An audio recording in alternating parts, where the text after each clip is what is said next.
Hello everyone, welcome back to the channel. I'm an G, this time on the Dauntless video. Now, I've been on a little bit of a hiatus last week. I didn't post anything because I just got my second dose of the vaccine, and that left me a little bit groggy for a couple of days, so I couldn't really record or do any videos, but I'm back at it today. Last week on Dauntless, we got a look at the new behemoth, the Phaelanx, and also the new cell, the Omni Surge. Now, the Omni Surge cell is pretty easy to get if you have a lot of cores like I do. You just open up all the cores that you can until you get 8, and then you combine them in the middleman using the ace ships to then finally get a +2 and then again a +3. Now, at +3, you get a 20% cooldown reduction in the Omni cell, Omni Lantern use and cooldown reduction on your lantern use. So this cell is really focused on the lantern use. One of the great advantages, of course, if you're using cells to do damage like the Dark Cell or the Pangar Cell, this is really cool. And the Omni cells, I don't really see the Omni Lanterns, I don't really see that much advantage. I mean, Discipline is already pretty fast. Tempest works with dodges, so maybe if you're using Iceborne, maybe it'll be Iceborne the lance really takes a long time to build, and that production might be useful there. If you're already used to using it with that kind of reduction, at least personally I prefer to use it with Catalyst than to have this perk. Or you can have a little 50-50, but that's up to you. Now, facing the new behemoth, the Phaelanx. This will be a task that will be appointed to you by the Captain's Eye. There's a small quest that just says, go and kill this behemoth.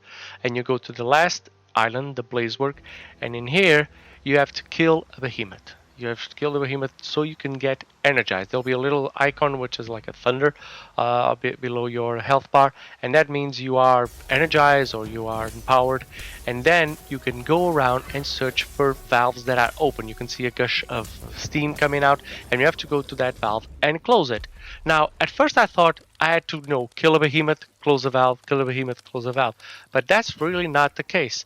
Once you get empowered, as long as that symbol is there, as long as it's on its cooldown, it is still a pretty long cooldown, you can close as many valves as you want. You can just go around exploring the island, trying to find them, and close them. That was really good, because I thought, I have to kill one and then go there. Like, with a Chronovore, you have to get 8 Chrono Stones to fight it. This is not the case. It's much faster, and I do like exploring and looking for the valves.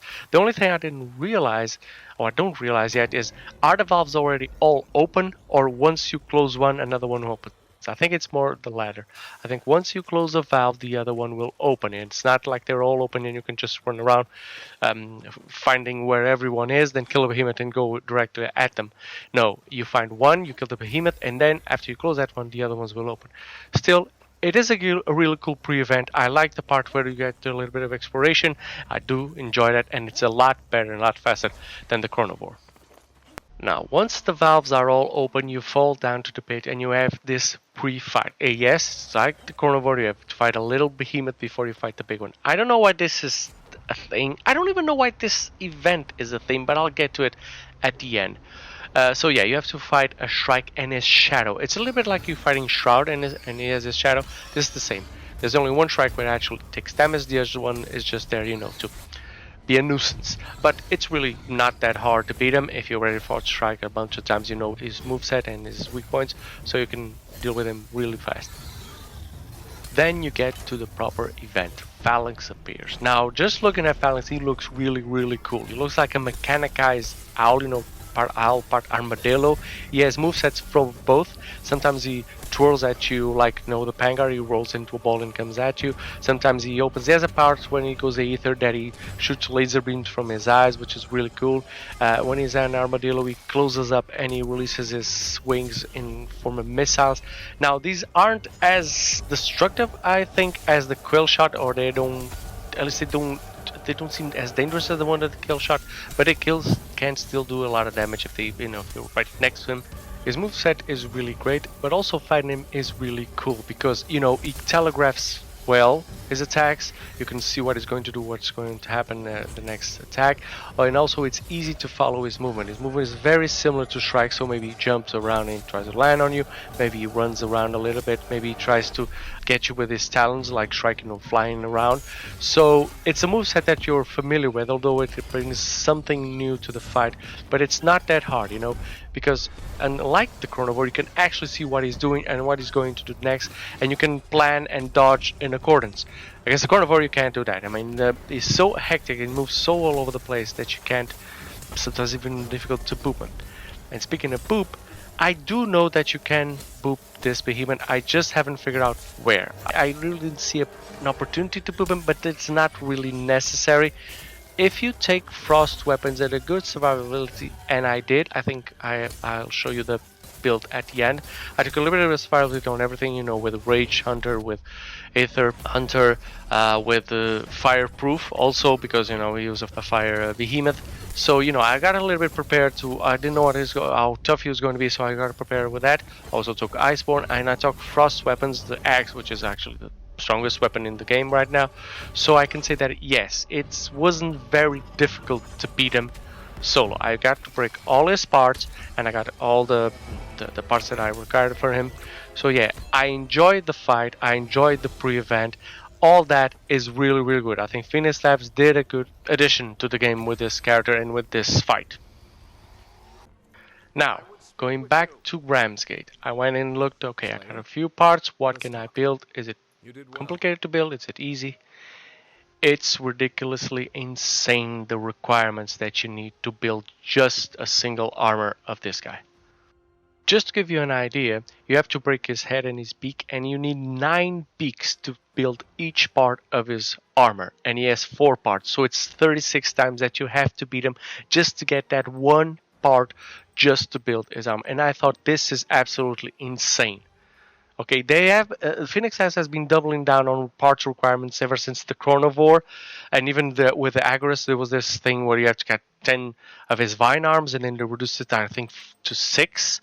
And I'm glad they did, but they did it a little bit late, because at that time I already got all the parts, and now they've doubled down to the Chronivore, and now they're even worse with this one. To build a weapon, you need 14 wings of this behemoth, and in the Chronivore you needed 10. So that's why I only fought him once. Once I fought him, I was okay, I can realize what it is. It's pretty cool, but the mountain that you have to climb just to get, parts for building any type of gear that this behemoth offers, and it's not even legendary gear. If it was a legendary gear, I'd be like, okay, it's going to be like a super flaming axe or a chain blades of lava or something like that. If it was something really, really high end, something like that, I would be like, okay, you have to do this to get the weapon, but it's not. I mean, most of these things have Aether Evasion, and the only good perk that the armor has is, of course, the new cell that is Omni Surge.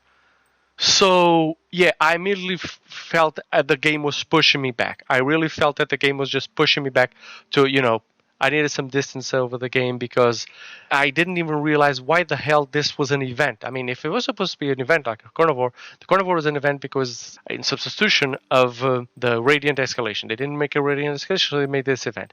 And this event was about like to be, the strongest behemoth in the game is here he is this fire thing. I mean, if it was several things, if it was like a mechanical thing that delivered like a mechanical axe that, was good against any element or could reproduce any element against anyone, it was top tier gear, I could understand it. But as is, I don't see the relevance of this event, or even why should I fight this guy 9 times just to get a piece of armor. I felt really disappointed. I feel they were using my time just because, a pandemic is going on. And I've seen this on other games where the pandemic is going on and these live service games try and capitalize as much time as they possibly squeeze out of the player. And I didn't like that. I really, really didn't like it. I think they really did a disservice to us. I think they were a little bit shady, because with one hand they gave us something and with the other were they trying to take something away from us. So yeah, I was disappointed, and I haven't gone back to Dauntless since then. Also because of the reason I said in the beginning of what happened to me last week. But yeah, I'm not satisfied with what's going on here, so I've distanced myself a little bit from the game from now on, and I've been playing other games. So yeah, that's my opinion of the update of Phalanx. I really like Phalanx. I really think the event is cool, but I feel that, I don't know, maybe the execs or the economy part of the game needs to be reworked, because right now it's really hurting me as a player. And that's all I'll have to say. Hope you enjoyed the video. If you did, please like and subscribe. And as always, have a great game, guys.